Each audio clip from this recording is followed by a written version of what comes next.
विकसित भारत, विकसित मध्य प्रदेश के सुंदर ध्येय वाक्य के साथ रेलवे के द्वारा आयोजित इस कार्यक्रम में, यद्यपि ये पूरा कार्यक्रम माननीय प्रधानमंत्री के नेतृत्व में पूरे देश के लिए आयोजित किया जा रहा है। इसी कार्यक्रम में थोड़ी देर बाद हमारे बीच यशस्वी प्रधानमंत्री श्रीमान नरेंद्र मोदी जी जुड़ेंगे। उन्हीं के साथ रेल मंत्री श्रीमान अश्विनी वैष्णव जी जुड़ेंगे। अभी अभी हमारे अपने मध्य प्रदेश के उप मुख्यमंत्री श्रीमान राजेंद्र शुक्ला जी ने अपनी बात विस्तार से कही है। हमारे यशस्वी विधायक और प्रोटेम स्पीकर पूर्व रहे श्रीमान रामेश्वर शर्मा जी, महापौर श्रीमती मालती भाभी और मंचस्थ हमारे सभी रेलवे के वरिष्ठ अधिकारीगण, इस अवसर पर आगंतुक अतिथिगण, अधिकारीगण, प्यारे बच्चों और पत्रकार साथियों, रेल हमारे अपने भारत में खास करके आधुनिक समय में या अतीत के काल में 19वीं शताब्दी से लेकर के 20वीं शताब्दी में पूरे देश का भाग्य बदलने में अगर किसी ने बड़ा योगदान अदा किया है तो वो रेलवे है। और खास बात महत्व की ये भी है कि भारत की रेलवे जब रेल शुरुआत हुई, उदाहरण के लिए हमारी अपनी ये भोपाल की रेल, यहाँ की रानी ने 40 लाख रुपया दे करके अंग्रेजों के माध्यम से पहली बार नर्मदा पार करने के लिए इटारसी तक की लाइन चालू कराई। इसके पहले ये संभव नहीं था कि पहाड़ों को फोड़ करके कोई रास्ता बन सकता है। अतीत के प्रवाह में हमारा अगर नर्मदा पार करने का रास्ता था वो केवल निमाड़ के रास्ते, उज्जैन इंदौर के बाद से ही निमाड़ के बगल में और बाजीराव पेशवा से लेकर सभी लोग उसी मार्ग से नर्मदा पार करते थे। और केवल यहाँ नहीं, ऐसे अनेकानेक जगह, लेकिन विकास के मामले में रेलवे ने वाकई अद्भुत काम किया है। जैसे हमारे अपने यातायात की दृष्टि से रेलवे का अपना जो योगदान है वो आज भी कम नहीं है। लेकिन पश्चिम के कई देश देखें, यूरोप देखें, जितना उन्नति रेलवे के माध्यम से भारत की संभावना वाली अतीत में भी रही और आज भी है, इतना तो वहां भी नहीं है। कुछ हमारे हाथ से जो अच्छा हुआ वो भी हमको ध्यान में आता है, काल के प्रवाह में जो सरकारों ने गलतियां की वो भी ध्यान में आती। मेट्रो रेल, नैरोगेज रेल, आज भी यूरोप में कई जगह मेट्रो रेल का उपयोग होकर के उनने बहुत अच्छे से अपने वहां के देश के अंदर इसको सुव्यवस्था में बदला है। लेकिन काल के प्रवाह में हमारे यहाँ इस दिशा में ध्यान न देने के कारण से एक पटरी उखाड़ो दूसरी लगाओ, एक उखाड़ने और लगाने में जो खर्चा हुआ वो अनावश्यक रूप से सरकार के साथ देश को भी भुगतना पड़ा।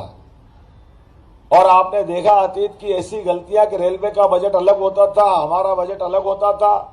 रेल मंत्री अतीत में केवल अपने राज्य के लिए रेल कोई खोल दे इसी के लिए जाने जाते थे। लेकिन यशस्वी प्रधानमंत्री ने 2014 के बाद ये रेलवे की सारी पुरानी परंपराओं को बदलते हुए रेलवे हमारे देश के विकास में सशक्त अपना रोल अदा करे, इस नाते से बड़ी भूमिका अदा की। मैं प्रधानमंत्री का इस नाते से बधाई देता हूं, धन्यवाद देता हूं और वंदन अभिनंदन करता हूं। दो बजट की कोई जरूरत ही नहीं थी। और रेलवे के माध्यम से बदलते दौर में वो गया जमाना जब हम दुनिया भर के रेलवे स्टेशन से अपनी तुलना करते थे, कहाँ हमारा गंदगी वाला रेलवे स्टेशन, कहाँ हमारे पुराने डब्बे, पुराना सिस्टम, पुरानी व्यवस्था। अब सब कुछ बदल रहा है। और इतने ही नहीं, बजट भी 2014 के पहले मध्य प्रदेश को रेलवे का मिलने वाला बजट लगभग 250 करोड़ मिल गया, 250 करोड़ मिल गया तो बहुत मिल जाता था। आज की स्थिति है 15,000 करोड़ का रेलवे बजट हर साल हमको मिल रहा है। ये हमारी सरकार की विशेषता है। जोरदार अभिनंदन करें माननीय अश्विनी वैष्णव जी का और हमारे माननीय प्रधानमंत्री जी का। जैसे आज ही ये रामगंज मंडी वाली लाइन हृदयराम नगर से निकालकर सीधा आगे जाकर के और बड़ी संभावना बनेगी। आज इसका शुभारंभ होने वाला है।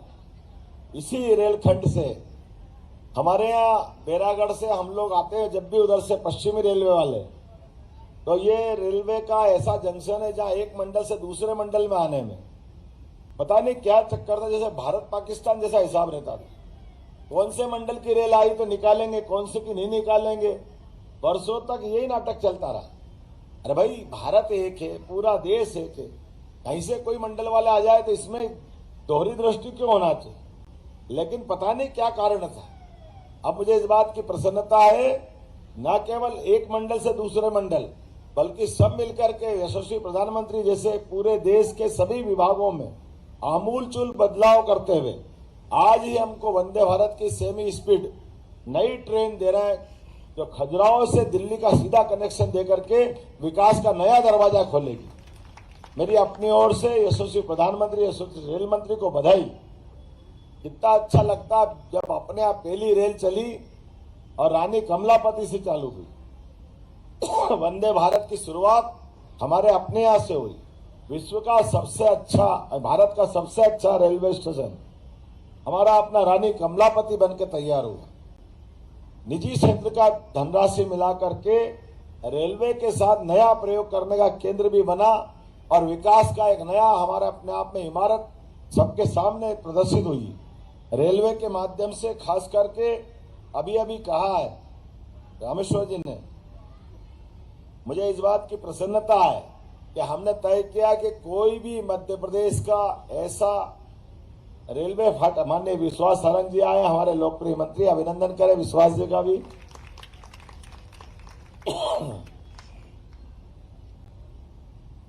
खेल और सहकारिता के क्षेत्र में हमारे मंत्री जी बड़े अच्छे काम कर रहे हैं, मैं इनका स्वागत करता हूं, अभिनंदन करता हूं। और किसी भी व्यवस्थाओं को लेकर के हमारे सारे मंत्री, सारे विधायक, हमारी लोकल सरकार सभी क्षेत्रों में लगातार काम कर रहे हैं। मुझे इस बात की प्रसन्नता है, आज मध्य प्रदेश में लगभग 202 इलेक्ट्रॉनिक इंटरलॉकिंग 57 एक स्टेशन एक उत्पाद का आउटलेट का लोकार्पण किया जा रहा। अभिनंदन करें हमारे अपनी नई सौगातों के लिए। लगभग 66 सोलर प्लांट, 13 नई रेल लाइन दोहरीकरण तिहरीकरण के साथ 4 प्रधानमंत्री जन औषधि केंद्र भी राष्ट्र को समर्पित किए जा रहे हैं। ये आज ही के कार्यक्रम का हमारा हिस्सा है। एक रेलवे कोच रेस्टोरेंट, एक लोको शेड, 3 रेलखंडों के विद्युतीकरण, और ये जो मैंने कहा है कि चौथी हाई स्पीड हमारी रेलवे जो खजुराहो से प्रारंभ होगी उसका शुभारंभ भी होगा। 65 करोड़ की लागत से रामगंज मंडी रेल लाइन का नया, हमारा निषादपुरा से संत हिरदाराम नगर तक नई रेल लाइन का लोकार्पण होने वाला है। ये सौगात हमको नहीं मिलने जा रही। भोपाल में वंदे भारत ट्रेनों के रखरखाव के लिए लगभग 100 करोड़ रुपए की लागत से नए कोचिंग कॉम्प्लेक्स का शिलान्यास भी किया जा रहा है। ये नई सौगात हमको मिल रही है। मैं अपनी तरफ से राज्य सरकार की ओर से बड़ी सौगात का स्वागत करता हूं। इस अवसर पर लगातार एक के बाद एक मेरे से जब पिछली बार बात हुई माननीय मंत्री जी की, वैष्णव जी की, उनने कहा कि आप अपने सड़कों के माध्यम से मध्य प्रदेश बहुत समृद्ध हो गया है, राष्ट्रीय राजमार्ग भी बहुत बन गए, लेकिन बड़े पैमाने पर रेलवे की संभावना है, क्योंकि मध्य प्रदेश की भौगोलिक स्थिति ऐसी है, ये मध्य में है। और इसके कारण से मैं आपके डीआरएम के साथ भी बैठा था, उनसे कहा था कि कौन कौन सी रेल लाइन की बड़ी संभावना है, जिसके आधार पर हमारा अपना प्रदेश देश में बड़ी भूमिका अदा करे। और ऐसे में वो सभी रेल योजनाओं के लिए, नई लाइनों के लिए माननीय मंत्री जी का भी आग्रह है। तो मैं यहाँ के अधिकारियों से भी कहना चाहूंगा, जो जो आपके मन में सुझाव हो, जिस प्रकार के आइडिया हो, जो कठिनाइयां है, आप निश्चित रूप से अपने विभाग को भी दीजिए, हमें भी दीजिए, क्योंकि हमारे माध्यम से भी राज्य सरकार उसमें अपनी भूमि अधिग्रहण से लेकर के कई सारी सुविधाओं को देने के लिए लालायित है। हम सब कोशिश कर रहे हैं कि हमारा प्रदेश देश के विकास में, रेलवे के विकास में एक बड़ी भूमिका अदा करे। कारण उसका स्पष्ट है, हमारे यहाँ ये बड़ी संभावना है, जिसके कारण से इस आधार पर विकास का नया रास्ता खुलेगा। जब हम सब समझ सकते हैं, पिछले 1 माह भी नहीं हुआ, फरवरी में ही माननीय प्रधानमंत्री जब आए थे झाबुआ में, वो 3000 करोड़ के विभिन्न रेल के अलग अलग प्रकार के विकास कार्यों का उनने लोकार्पण किया था और 1 महीने से भी कम समय में वापस आज नई सौगात देने के लिए आए। ये आने का मतलब ही है, उनका संकल्प है आजादी के अमृत काल में भारत को दुनिया के सबसे सशक्त देश में स्थापित करना। और हमारे लिए सबके लिए संकल्प है उनके नेतृत्व में डबल इंजन की सरकार। मध्य प्रदेश देश के सबसे सशक्त राज्यों में 1 नंबर पे आए, यह हमारा सबका संकल्प है। हम और आप मिलकर के इन सारे कामों को इसी प्रकार से अच्छे ढंग से लोकार्पित करते रहेंगे। मेरी अपनी ओर से रेलवे के आज के इस कार्यक्रम का सभी को बधाई देते हुए आज का मैं उम्मीद करता हूं कि पिछले 33 स्टेशनों का पुनर्विकास की जो आधारशिला माननीय प्रधानमंत्री ने रखी थी, हमारे अधिकारियों के नेतृत्व में एक एक काम की मॉनिटरिंग अच्छे से होगी और सारा का सारा काम उसी द्रुत गति से चलेगा जिसके कारण से रेल में जाना जाता है और क्वालिटी में भी कोई कॉम्प्रोमाइज नहीं होगा। मेरी अपनी ओर से बधाई, बहुत बहुत धन्यवाद। भारत माता की जय।